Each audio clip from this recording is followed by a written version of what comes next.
по урегулированию сложившейся политической ситуации в стране. Эти переговоры длились более 8 часов, и все напряженно следили за тем, что происходит. Все ждали каких-то итогов. Расскажите, пожалуйста, как вот все происходило? Ситуация в Абхазии, скажем, на момент начала переговоров была достаточно сложной. Я бы сказал, очень опасной. Противостояние могло перейти в открытое противостояние. И предсказать, что могло случиться, я даже не берусь. И потому нужно было купировать ситуацию, разрядить обстановку. Обычно, если обе стороны противостояния готовы искать компромисс, они садятся за стол переговоров и договариваются. Конечно, как всегда, это не так просто, это достаточно сложно, ибо в данной ситуации обе стороны не на одном уровне находятся по своей ответственности. Скажем, сторона правительства, они более ответственные, и они несут, конечно, большую нагрузку и моральную, и психологическую. Естественно, они должны думать о государстве, они должны думать об обществе. Другая сторона, да, тоже, конечно, их это волнует, но больше всего, наверное, это и так обычно бывает, результат. Какова результат? Кто в этом противостоянии должен победить? Если так ставить вопрос, кто должен победить, конечно, тут надо найти форму, при которой мы должны договориться таким образом, что не победителя надо искать, а надо говорить о том, что наконец-то мы это противостояние смогли остановить, и мы почувствовали эту разрядку, и граждане наши почувствовали, и у наших граждан может еще больше укрепиться в сознании, что, слава Богу, наши люди умеют договариваться в интересах государства и общества. Я так вижу эту ситуацию. Переговоры были достаточно сложными.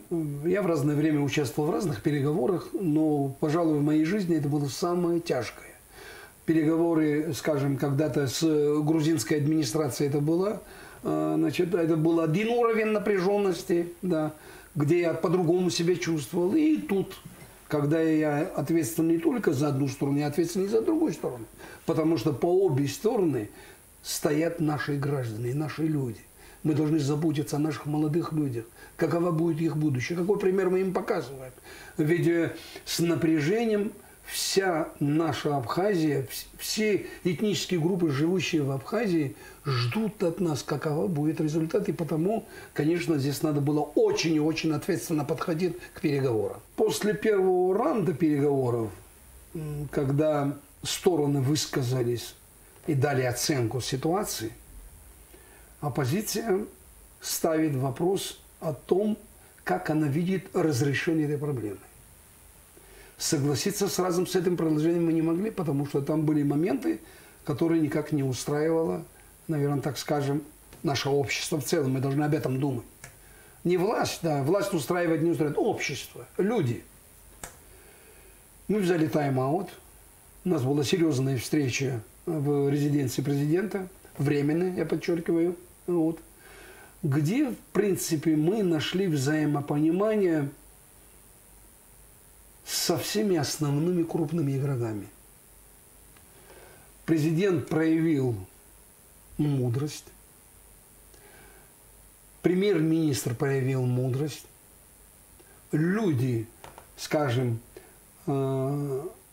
первые шеренги власти очень серьезно, с пониманием отнеслись к компромиссу, который мы готовы были показать, значит, нашим оппонентам.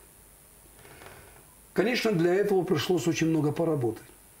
Ведь надо было поработать еще с нашими людьми, скажем, да, с гражданами Восточной Абхазии. Я, боже упаси, не разделяю наших, чужих, у нас один народ, разделять мы не имеем права, но вместе с тем мы должны обязательно говорить с теми, кто оказался рядом в этой ситуации. А их было немало. И там раздавались разные голоса. И, конечно, и радикальные, как обычно это бывает. Ну, радикальная часть – это в основном молодежь. Надо понимать, молодежь всегда радикален. Вот. Но у нас было очень много солидных людей. Это, скажем, простые крестьяне, люди, которые и имеют жизненный опыт, люди, которые в разное время работали на разных государственных структурах. И когда президент вышел к людям и сказал, что я подаю в отставку ради сохранения мира, я не скажу, что все там хлопали и радовались. Конечно, раздавались голоса: нет, не надо этого делать. Да. Но ради сохранения мира, ради жизни наших граждан, глава государства, тот вариант, который он предложил, он был самым оптимальным и самым верным. Я могу сказать, что это мудрейшее решение, я бы сказал, даже Соломоновое решение. И то, что премьер-министр поддержал главу государства и сказал, что именно на данном этапе надо такие шаги сделать, в конечном итоге, конечно, многие люди начали понимать. Оказывается, важнее, чем жизнь людей, чем разрядка напряженности в обществе, ничего на кону не стоял. И это надо было сделать. Заручившись такой поддержкой, подготовив там необходимые документы, мы выехали в Сухум опять на встречу с нашими оппонентами в Министерство обороны, в зале совещания, где нам были созданы неплохие условия для переговоров. Хотя в разное время были какие-то моменты, но они быстро решались. Когда мы предложили окончательный вариант, что президент уходит в отставку, премьер-министр освобождает свою должность, и в качестве компромисса мы согласны видеть Бганба Валерия Рамшуховича, конечно, наши оппоненты, наверное, это восприняли достаточно позитивно. Но попытка разговора, там, а как быть с этим, а как быть с другим, там, с кадрами и так далее, мы сказали: нет, мы на этом останавливаемся. Главой государства становится вице-президент Бадри, значит, наш Зурабович, человек, которому я испытываю огромную симпатию. Это истинный гражданин Абхазии. Он блестящий переговорщик и человек, который всегда может искать компромисс. Это очень хорошее качество человека. Я вдвойне его, значит, со вчерашнего дня зауважал. Он просто был на высоте. Мы убедили наших оппонентов, что на данном этапе это лучшая форма, чтобы до людей это довести, и чтобы и одна сторона, и другая сторона приняла, и люди наконец-то успокоились. Наши граждане вздохнули облегчением. Я очень много телефонных звонков слушал после наших переговоров, я читал много в социальной сети и так далее. Люди облегченно вздохнули. Итого, в сухом остатке. Главой государства на время становится вице-президент. Это конституционная норма. Здесь не нарушены ни конституционные нормы правовые, не нарушены, здесь не нарушен ни один закон. На втором месте это премьер-министр. Здесь тоже конституционные нормы не нарушены, потому что наш премьер-министр, по сути дела, он является помощником президента. Это не политическая фигура самостоятельная. Он работает под руководством главы государства. Мы все-таки решили подписать соглашение. Да? А ведь соглашение тоже надо оформить. Ему надо придать форму документа. Она ведь будет обязывающим. И наша сторона, и наши оппоненты, они должны потом, значит, руководствоваться этим документом. Этот документ был создан, зачитан, значит, как говорится, аттестирован, после чего мы все согласились подписать. Итого, подписали его 7 человек. С оппозиции его подписал Адгур Арзенба, Кан Кварчия и Ливан Микая. С нашей стороны его подписал Бадри Гумба, Отар Хеция и я. И подписал его спикер парламента Лаша Ашуба.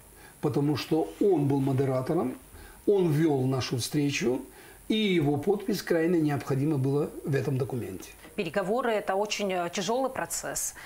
И как вам удалось прийти к консенсусу, к общему мнению, чтобы это устроило и тех, и других? Да, переговоры всегда неблагодарное дело, всегда сложное дело. Но когда на кону стоит значит, интересы государства и наших граждан, когда мы видим очень серьезную опасность, мы должны думать о том, как избежать эту опасность, как избежать столкновения интересов из, скажем, таких слов, а потом к действиям, да? Конечно, здесь и наши оппоненты понимали, что это достаточно будет тяжестная нагрузка большая для них. И потому тот вариант, который они нам предложили, потом мы вариант, который предложили, в конечном итоге мы начали его отрабатывать. И мы все-таки договорились, мы смогли договориться, что именно такая форма договора, да, понятно, это может люди, граждане, которые стояли со стороны оппозиции у правительственного комплекса, это могло их не устроить. И, конечно, и другую сторону это могло тоже далеко не устроить. И мы в первом плане договорились, что давайте с этим документом и его легализацию, значит, журналистам не будем торопиться. Сперва устно передадим, посмотрим, как люди воспримут это.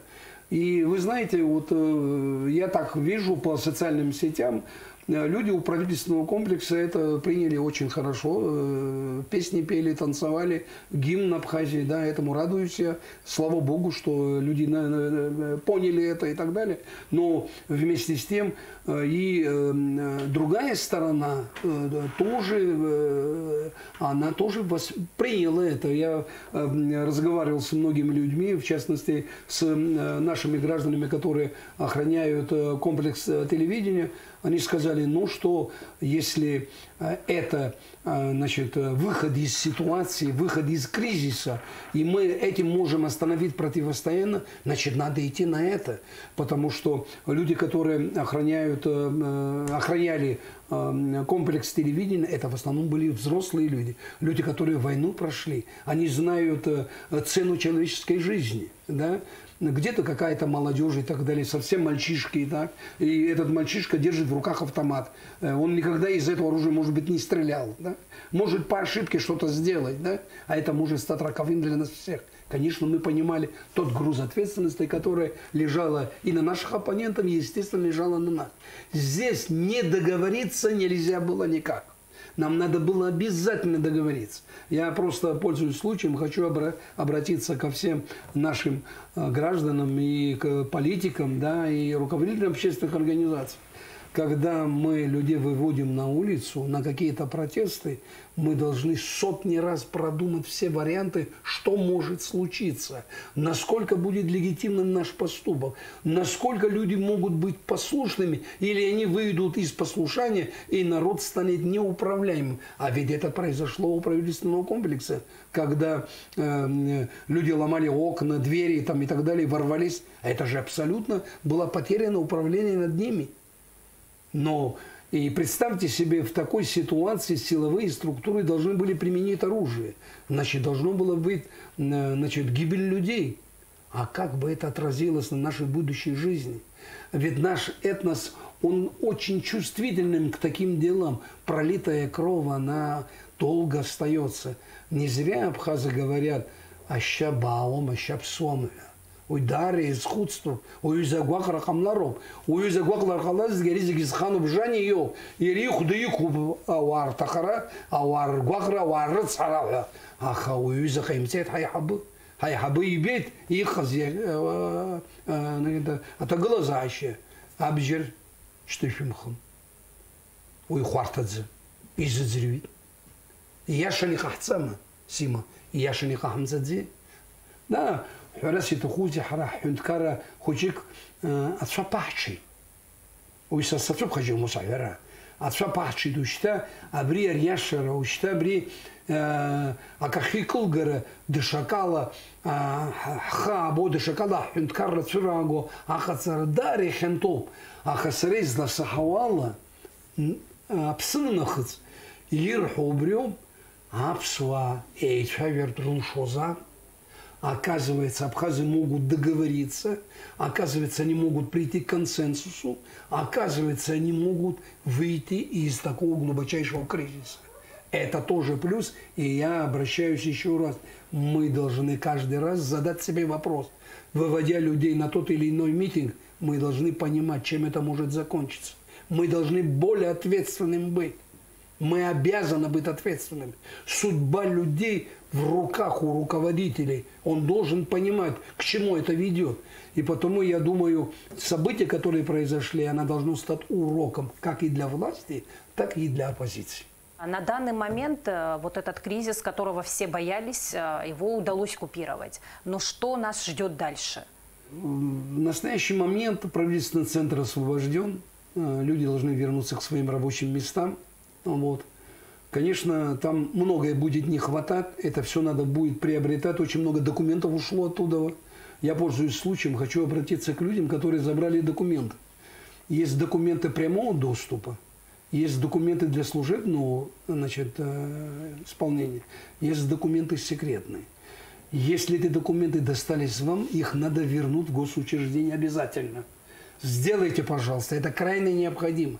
Ибо эти документы – это основа, на котором базируются все наши взаимоотношения не только внутри нашего государства, но и за пределами нашей страны. Это первое. Второе, конечно, нас ожидают непростые выборы. Они наверняка будут достаточно сложными, видя сегодняшний накал, видя сегодняшнее настроение.